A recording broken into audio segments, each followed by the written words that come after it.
Welcome to the Brett Davis Podcast.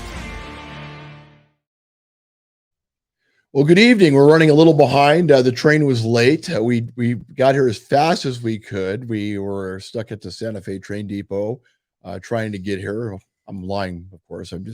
For some reason, we're running a little behind. So you had time to have dessert if you're on the West Coast. If you're on the East Coast, you're tucked in your nice bed and getting ready to hear a nice story of a miracle, which is something that we need more of nowadays. In case we have not met before, you have not watched the show, I'm Brett, of course, here coming to you from IQ Podcast in beautiful Coronado, California. And I'm very honored, of course, today to interview a young man who was on my radio show not too long ago, the Brett Davis Show over at the Answer San Diego. Of course, Jacob McKanry. Brett, thank you very much for having me on. You have a voice for radio, even though this is a podcast. Thank you very much. So, we talked and we met through a mutual friend, of course. And your story is quite inspirational because for some reason we're hearing voices in the background. I think we've got a ghost. I don't know what's going on. How strange. Interesting. That's my conscience. So we talked, and what we found was we didn't know the whole story of what happened. So I'll kind of we'll let you talk about what happened because I think you tell that story better than I do since it happened to you. Thank you. Go ahead. Sure. So some of you listening may be familiar with my story. It actually happened around May of 2020. Very unfortunate. Of course, it happened out of Coronado. So right now I'm currently in real estate, but before real estate, I did sales of all kinds. I would flip products. Basically, I would buy them at a cheaper price. I'd fix them up, repair them, whatever needs to happen, turn around, sell them for profit. And it was a good business. I've always loved shiny things. So of course, jewelry is just going to come up, and jewelry margins were great. I mean, I gave people a better deal than the pawn shops would because they give you below melt, they give you below scrap. So I'd buy at scrap and I'd just pay people for the jewelry and say, hey, I'm not going to melt it down. I'll try to, revive it, keep it alive, have somebody else to enjoy it. And for a lot of people, they enjoyed that. So I'd buy jewelry and then I'd fix it up. I'd polish it, clean it, whatever needed to be done, repair it. And then I'd turn around and list it on apps like OfferUp. So that is pretty much the premise of what happened with this story. I had been doing sales at this point I've been in sales since middle school. I remember I said on your show that I started out with snack sales in middle school and I was actually bringing in about $50 to $100 a day before I was shut down by the school. And they said, hey, you can't be selling that. I ended up, they just had no customers. And so I was undercutting their pricing, and I was giving combo deals. I was giving people like rewards for coming back and, purchasing multiple things from our store. What was your biggest mover back then? Ramen. Really? Yes, sir. More than ranch Doritos? Oh yeah. The ramen every day. Lunch, somebody wanted something special, it'd be ramen. I mean, it was, trying to think of what the high school and the middle school sold it for. Is that because people in Coronado don't eat ramen and there was the demand for it? I mean, it's because after 2008, school food pretty much went down the toilet. So if you didn't want to eat what you didn't know what was on the plate, and were kind of suspicious about it, ramen, I mean, while not, of course, nutritious or very great, it was the next best choice. Ramen has a long shelf life too. It does, yes. I mean, the creation of ramen itself was extremely interesting, and how it was meant for exactly that purpose, and to create a quick food source with just hot water, you'd be good to go. And surprisingly, yeah, it was great. I think the school sold it for about $1. I'd sell 2 for $1, so people would get double the bang for their buck. Really? Yes. And then you went the extra mile. I did. Yeah, I tried to. I'd buy in bulk quantities of everything, turn around, resell it, give combo deals. People wanted combo deals, at least at minimum undercut for single price items. So that's really where my journey started. It was around that same time that I actually saw a $1 million listing, Los Angeles. It's a real estate show. I've watched it. Yes. I forget the name of the main guy. There's one guy that's like the guy. There's a few. My favorite guy on there is Josh Altman. Okay. Favorite guy on there. I actually met him at a book signing once, so that's neat. It was a neat thing, and it was it was just a cool experience. I But just have a prediction. So when you sure. have your book signing, I want to be there with my wife, so we can support you, because I think you're going to end up doing a book. Thank you very much. Of course, yeah, free copy and free signature. We'll be there, and I also want my ramen with my first purchase. I'll give you a shrimp and I'll give you a chicken, non-negotiable. So where did you learn how to wheel and deal like this? I mean, because were you born with this skill set, or was there somebody you know that was doing it, and you're like, I get that, I can do that. So my father still is in real estate. Okay. Which is where the real estate background comes in. Okay. But sales, it's always been in my blood. I mean, I've always been, I've been attracted to money, not for the reasons that a lot of people are, for not decent purposes. But really at a young age, I realized how much money could really help somebody. I believe there's a lot of things that could be done if you have the right amount of money and distribute it into the right channels, that you could really do a lot of good in the world. And so, not only for my original goal starting out and why I really wanted to get into real estate as well. I mean, it was, of course, to help people. It was also one of the first goals was to buy my mother a house. So at 12 years old, little me was like, all right, you know what? I want to get into this business. I want to start selling, saving up, and I want to buy my mom a house. Just one day, I'm just going to bring her up to and say, oh, hey, look this is an open house. So I got to help stage. You want to help me stage it? She'll be okay, cool. So she'll walk up to the house. I'll hand her the keys and say, here you go. This is your house. And it's very, very nice. That was my driving factor for about to buy your mom a house. Still is. I mean, so for the past 8 years, it's really been a driving factor. I'd say my overarching goal is to say, I want to be huge. Whatever I do, I want to be the biggest. I want to be the greatest. I want to be the best. That's good. And after that, because I believe there's a certain point where you reach everything where you can make your family comfortable. You know, you can create a great generational wealth for your kids. You can just get yourself really set up. But after that point, what happens to excess money? It's just numbers in a bank, right? Where it does nobody any good. So honestly, my biggest overarching goal in life, and I really feel like throughout this story, it kind of clicked with me, and I'll talk about it a little later. Okay. Was that I think one thing that I really want to do is take all the excess money there, and I would like to, so starting out, 08 really, you know, the market crashed at 08. I mean, it just crushed my family. So it crushed us too. Crushed a lot of great, hardworking Americans. Yeah. And it was just terrible. I had to grow up really quick. My parents gave me a really, really great life through all that and helped to shield me from a lot. But of course, I was sharp enough to see that there's stuff that you realize. And I had to grow up quick. A lot of birthdays, I remember they say, oh, what do you want? And of course, you want the newest, coolest gadget and the best, biggest, or whatever it is out there. But I knew that it was a hard time considering what was going on in the market and how it affected us. So my go-to answer for years and years would always just be, oh, I just want a simple cake. I want to hang out with the family and just do some fun stuff here.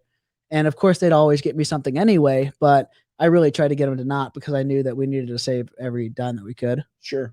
And so those a lot of those factors, the things you're talking about, were the reason why you got into selling things. Yes. Which gets us back on point to, it does. You were selling something in Coronado, and you want to let's take it off from there. I was, yes. So we cut forward. I was selling jewelry.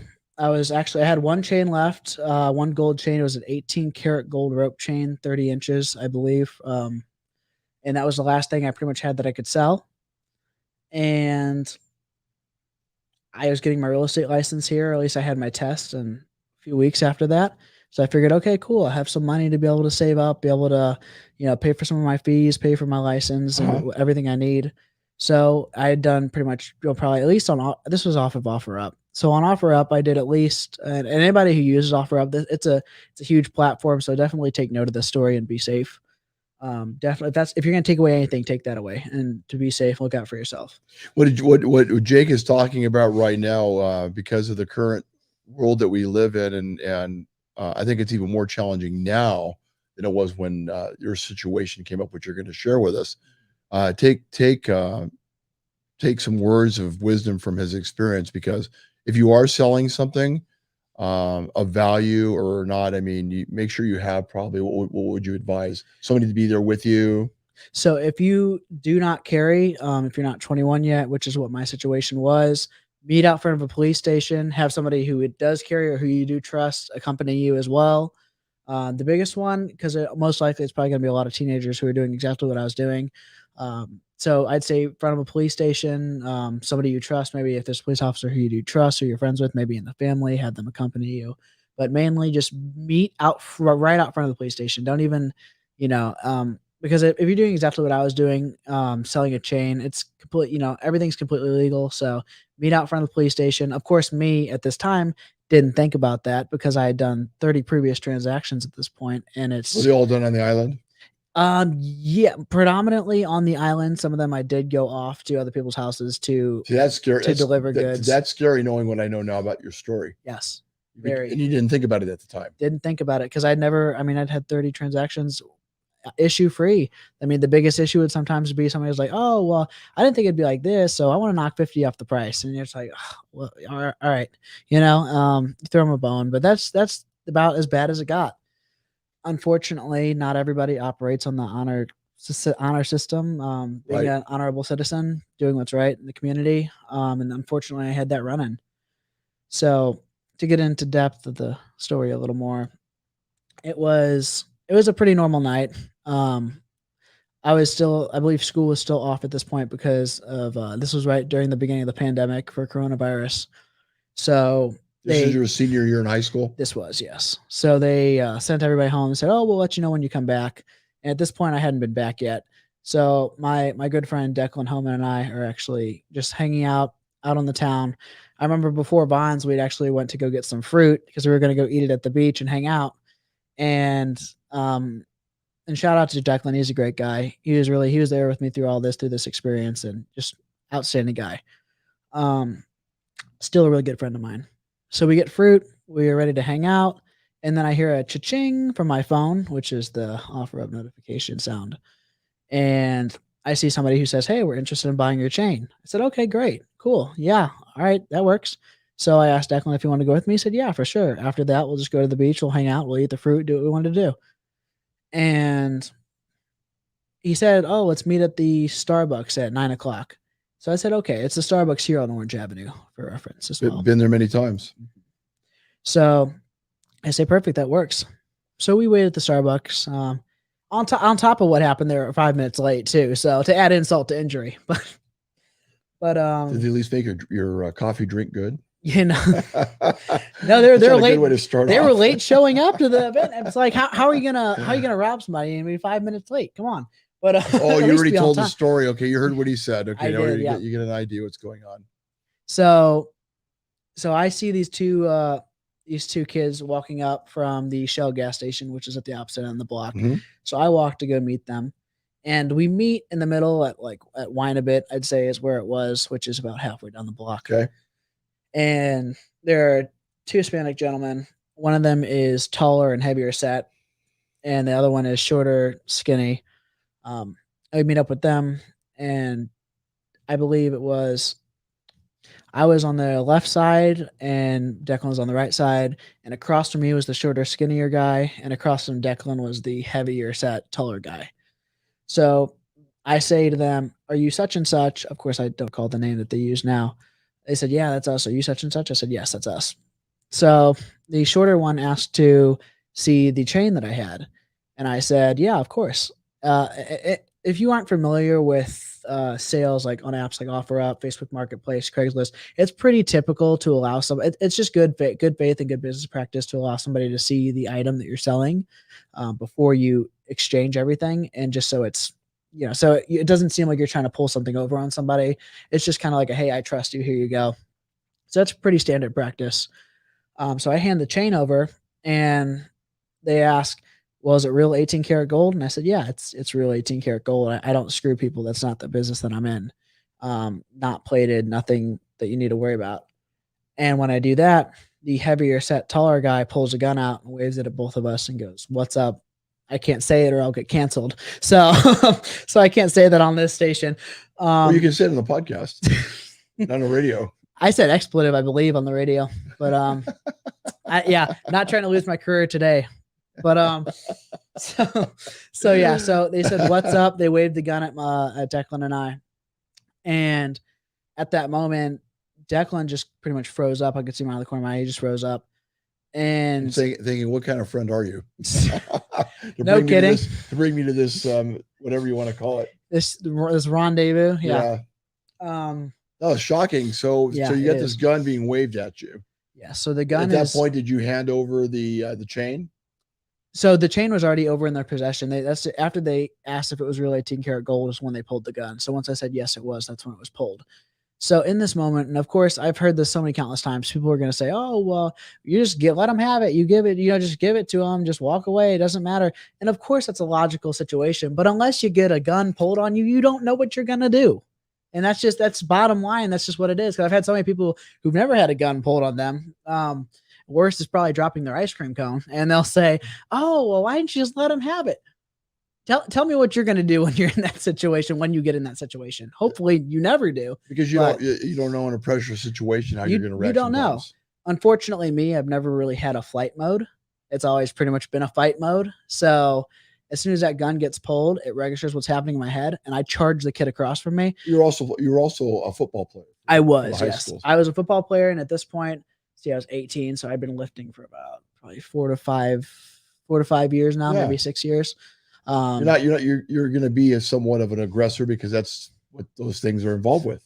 Absolutely. Well, I'm definitely not going to die on my knees. That's for sure. Right. So, so I charged this kid, and to be clear, the one that was in front of me was the shorter one. The one in front of my friend was the heavier set one, and the heavier set one was the one who pulled the gun. So the one that was diagonal to me was the one who pulled the gun. Larry Delrose, by the way, just is watching, and he says hello. No kidding. Larry, how are you, my friend? I'm glad to hear that your performance went well at the Italian festival. Yes, well, of course it did. Is he still in Chicago? No, he's back. Well, that was too fast of a trip. I hope you had a good time, Larry. Absolutely. I look forward to hearing some good stories. Okay, anyway, go ahead. Perfect. Oh, yeah, I see his comment right there. Very cool. So, yeah, so I charge the kid in front of me, which is the one that has the chain, not the one that has the gun. The big guy? Smaller guy. Smaller guy. Big one pulled the gun. So I start. I had actually been training MMA at this point as well. I trained under very great MMA fighter. His name is Herman Tirado, just an outstanding guy. They call him Herman the Hitman Tirado. Love it. Great guy of great character. Herman, I hope you see this. You're an awesome guy. And so I had trained under him at this point. So I just threw punches to the temple. I threw punches to the side, and I can't really hit temple because the headphones are on, but I threw punches to the temple and the side at this point. And it was just a repetitive, so he got hook. So he felt it. I was knocking the hell out of this kid. Yeah. I don't know how. Well, he didn't really honestly get up from it. I'll tell you what happened. So I do that. And that is when I hear a huge bang from behind me. And I feel my insides just go like this, expand and contract. And then I feel just warmth inside of me. And I'm like, oh shit, I've just been shot. So you didn't really feel the pain. No pain at all. This entire thing. Wow. Yep. So just surprised. So I'm holding here. But you knew something was off. Yeah. So I got shot through the right side, come to find out. And just to give everybody an idea now, the damage that was done. So it broke 2 ribs, just completely decimated them. It punctured and collapsed my lung, filling it with blood, punctured my diaphragm, fractured my spine, shaved off part of my aorta, causing a huge aneurysm, huge pseudoaneurysm. And so that's just some of the damage that I had sustained at this time. Tell the audience what kind of bullet it was. It was a 45 hollow point. So if you aren't familiar with firearms or ammunition, they say 9mm kills the body, 45 kills the spirit is what people say. So it's an intense round. Because it goes in small, but then it explodes out big. So it doesn't, with a hollow point, traditionally it will not exit the body. It is usually used by police and law enforcement to minimize other civilians getting injured. So it expands within the target that they're shooting in. So it doesn't go through and injure somebody else. So yeah, so it was a 45 hollow point round, and it's something you definitely feel. I mean, I hold here because I was shot through the right side. So it went in through the right and went pretty much across my body like that, inside, and bounced around in the ribs. So I'm holding my side here just because that's where it's hurting. Oh, the thing I didn't mention and why I was holding my side, it took out about a baseball-sized chunk of the liver. So that's why I was holding my side here. And I lean over to Declan. I say, they just, shot me. And he's just freaking out at this point. He's not sure what to do. He just starts running up and down the block trying to find somebody to help. Of course, people are gonna be like, oh, well, why didn't he call 911? I mean, yes, of course, that's the logical thing to do, but it's you don't know what you're gonna do. And in that moment, he did something. He didn't just stand there. So props to him for trying to do something. Um, so he's running up and down trying to find somebody. I'm just laying there and I'm just standing there and I'm like, oh, and I'm still standing at this time. So the heavier set guy who shot runs over to his friend, the one who I was hitting, and just pulls him up by like his shirt and then starts to run off with him because this kid is doubled over. This kid is 100% feeling those punches I was throwing. And he just runs off with him pretty much in the opposite direction of where they were picked up. Come to find out, there was a getaway driver as well. And of course, due to the great California justice system, he probably won't be serving any time. Of course, that was the only kid who was over 18. The shooter and the one who set it up, were both 17. And thanks to great Gavin Newsom, we couldn't even try them as adults. Thank you, Sacramento. Now, don't start picking on Governor Newsom. That's another show, and we want to try to keep it focused on the miracle. Of course. By the way, I do agree with what he's saying. But anyway, go ahead. Sure. So yeah, it's definitely kicking the pants to not get any justice. I mean, the guy who shot me only ended up serving 3 years in juvenile, and we couldn't in juvie, and we couldn't try him as an adult. Unfortunately, no priors. With him, no priors. With the guy who set it up, he had stabbed a 9-year-old, or he had stabbed somebody at 9, or held him at knife point at 9, and had stolen a safe from his parents with a lot of stuff in there as well. A lot of priors. So the writing's on the wall. Writing's on the wall. Yeah. There's a lot of and there's other things we can take from that. But what were your thoughts? Did you ever think you were going to die at any period of time? 100%. So after he takes his friend and he runs off to the getaway driver, I just sit there and I'm standing there and I'm like, I'm just gonna lay down so I don't make my issues worse. So I lay down. And I could have honestly, I don't know how, but I could have run after him at that point and still probably thrown punches somehow. But I knew that the best thing I could do is just to lay down and just sit there and try to breathe and keep my body as calm as possible. So I lay down and I am trying to get these cars to stop that are driving by. And I'm saying, hey, I'm yelling, hey, I just got shot. Call the police. And none of these cars stop. So and this is Orange Avenue. This is where it's, and I'm thinking they probably thought it was just some stupid teenager in the street who was just being acting a fool. Which, honestly, probably because Coronado doesn't have these types of situations happen. Mm-hmm. Right. Yeah. And there's a lot of kids on the street at the time, like you said, because of COVID. Yes. So there's more. So, I mean, nobody's thinking about this at all, especially that time. What time was it? It was at 9. Which people are gonna be like, oh, 9 o'clock at night. Yeah. So people are gonna be like, oh, well, 9 o'clock. Of course you don't go out at 9. Coronado, if you aren't familiar with Coronado, is a completely different world. At 9 o'clock, people are still bringing their toddlers out, for ice cream. And at 9 o'clock, people are still riding their bicycles around Coronado because we're a very bike friendly town. Right. Yes. This is not a normal situation. Not at all. So I try to get these cars to stop. They don't stop. That's when I finally decide, all right, well, I just need to do it myself. So I stand up and I lost my phone in the tussle with the kid earlier. So I walk over probably about 10 to 15 yards away and go and grab my phone. And I pick it up and call 911. I tell them who I am. I tell them what happened, my parents' contact information, everything. I was 18 at this time, by the way. I don't think I had said that yet. I was 18 at this time. So I call the police. I call 911. I tell them what happened. I tell them who I am. Just everything I could possibly tell them. And then I just throw my phone back on the ground. I don't know why. I think just because I told them what I needed to tell them. I knew they had the info they needed and I wanted to go lay down. So I walked back to where I was originally and I laid down there. And finally it's, I think to myself, okay, this isn't too bad. It's not anything too killer. I mean, of course it feels like just heat and I know that it's bad because I just got shot, but it didn't feel too catastrophic at this point until I felt like I had to cough. So I leaned over actually like this and coughed into my hand and I hacked up a thing of blood. And that's when I knew I was screwed. So I'm just sitting there looking at the blood and I'm like, well, this is where my life is over at. And hopefully a lot of the people listening don't ever have to see what that is like because that is it's something that stays with you. It's something that you don't shake, and you learn a lot in those moments. And Were you honestly, thinking about your mom? Were you thinking about your parents, your family? so it's gonna sound cliche. I did think about my life overall as a whole because I knew there's only gonna be a few moments before I was out, and so I had thought back to my life and I thought of all the people who I loved, all the people who loved me. I lived my life ever since the end of middle school, just trying to help everyone I can and just do the right thing and Sure. try to be as a stand up person as I can and just always make a positive impact on people's lives. And so for me, honestly, I felt like I'd seen the world, I'd traveled, I'd done a lot, and I was very thankful for my life. And so, at least for me, I'd made peace with the situation and I was ready to go. Because when you're sitting there and you're bleeding out and you just are coated in blood on your back and you're just dying and you just know, there's two things you do. You either sit there and you feel pity for yourself or you give thanks for what you did have. And I mean, I had a great family, I had great friends, great community, huge community help after everything that happened.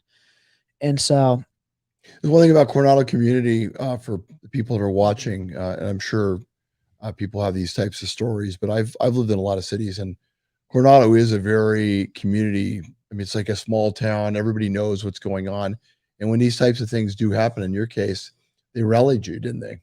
they did, yeah. I mean, shout out to everybody in the community. The 4 months the hospital stay that I had after the situation. 4 months. Yes. 3 to 4 4 months months in the 3 to hospital. 4 months I was in. Was a rehab starting at that point? So I never had to do any physical therapy at all. Wow. I mean, I had to myself personally start to walk again, Sure. and not because the bullet hit my spine, but just because Inactivity. when you're in the hospital bed for 4 months. I mean, I was pretty decently sized guy, and when I got out, I was just completely skin and bones. I mean, I had lost, I think it was like 70 to 80 pounds when I had finally gotten out. Can't imagine that.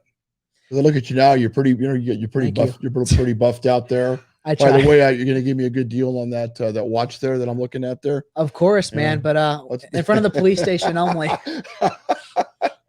Can't trust anybody these days. We'll meet at the police station. Yep. We'll talk about it there. We're not going to even talk about it in your office. No, not even police station.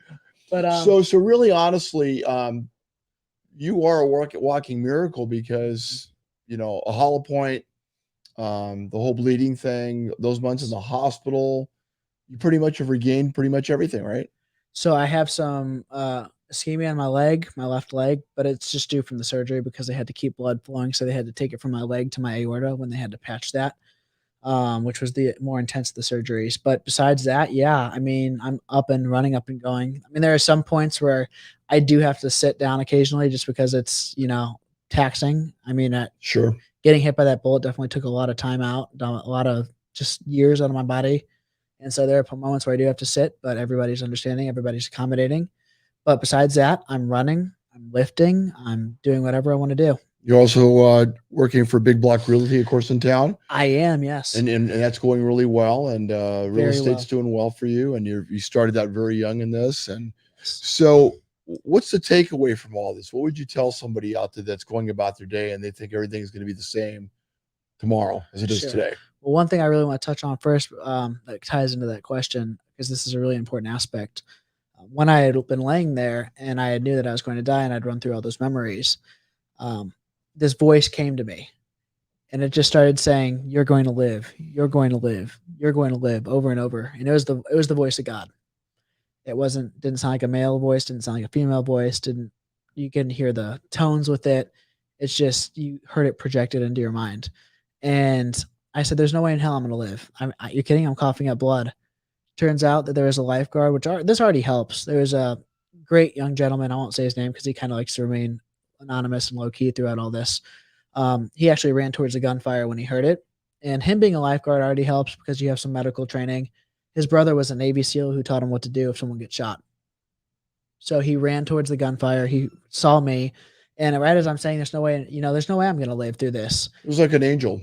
He kneels down after I literally said, "I'm not going to live through this." And he says, "Where were you shot?" And of course, obvious answer is the back, but I didn't know.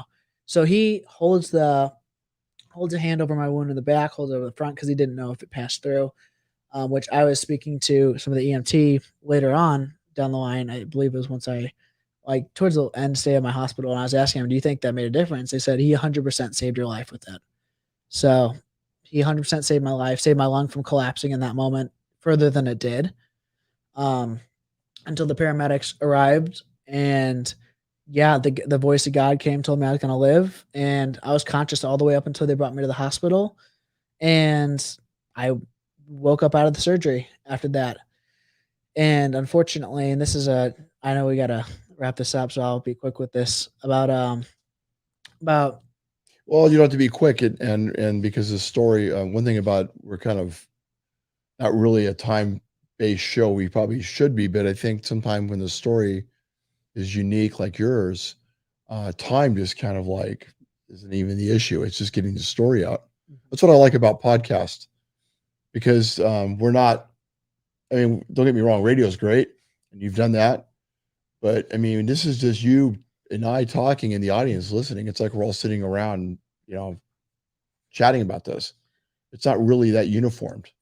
So you have all these blessings. And we have a connection because that night we left this office that you're sitting in, and I was taking my accountant home, and also my daughter, who you met today, who's right behind me, Madison, and we were going to take her home. And as we got over to the Hillcrest area, we were surrounded by 30 cops with guns pointed at us.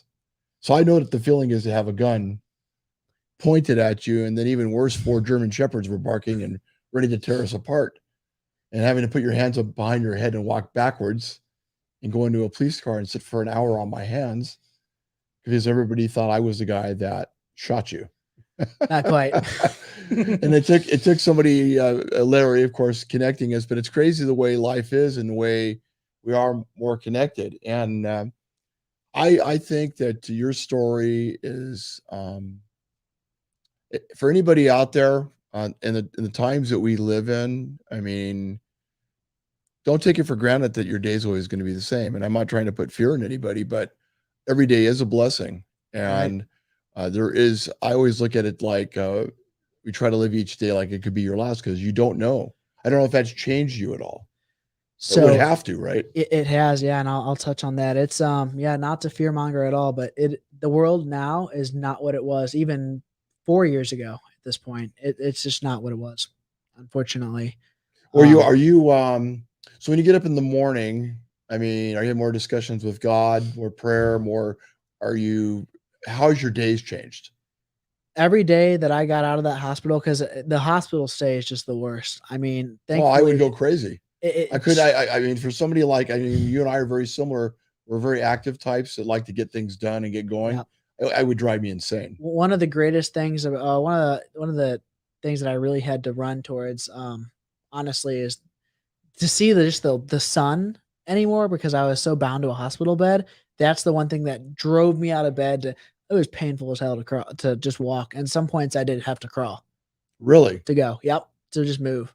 And that's how, but I kept going, and it was just so relieving just to feel that sun on my face. And to touch back to what you said, this is why that relates, is that every point when I got out of the hospital, just a great day. I hugged my parents, I hugged my dogs, I just tears everywhere, and just that family and that community that welcomed me back. It was every day after I left that door in the morning and the sun hit my face, I was just thankful to be alive. It's Well, the other thing too, I would think, I've had some circumstances in my past that that have made me, I think, more aware. Plus I'm older and I've gone through some things. You went through something very young at a very young age. But I think when you go through life and death situations, one thing I can say, you don't take things for granted as much. You're more appreciative over some things that maybe you weren't appreciative about before. absolutely. You don't want to waste any time. No. You want to get to whatever it is you're passionate about and what you want to do, Yeah. because you know what it's like to have had it almost taken away from you.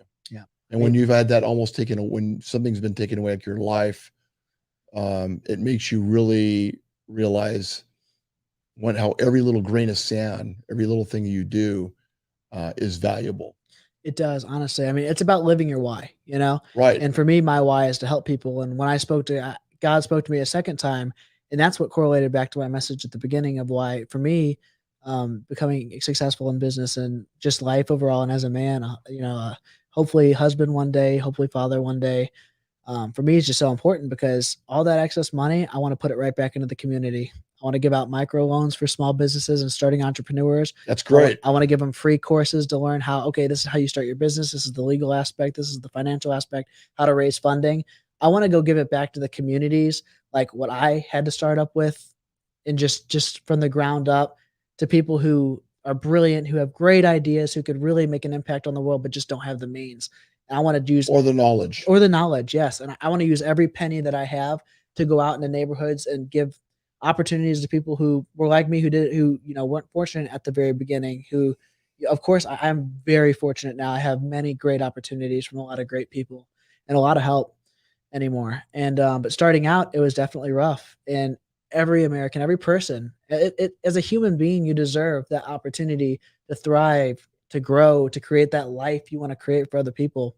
And that's why it's so important for me just to be who I think I need to be, is because we got to get back. And I try to live my why every day, like God would want me to live. And like I did live before I got shot, was helping other people. But now it's gone from, okay, help every person, if they need groceries, help them bring the groceries in. My visions got grander after what happened. Good. And my visions went to, okay, you become the best, the greatest, the biggest in business and in life overall. And you take all your money that you can and you pour it right back into the communities and you help everybody that you possibly can. Because there's a lot of shady nonsense going on in the Oh my world gosh, with a lot yes. of people, and a Yes. lot of people who are just there to scam you, to Yep. screw you, Yep. unfortunately.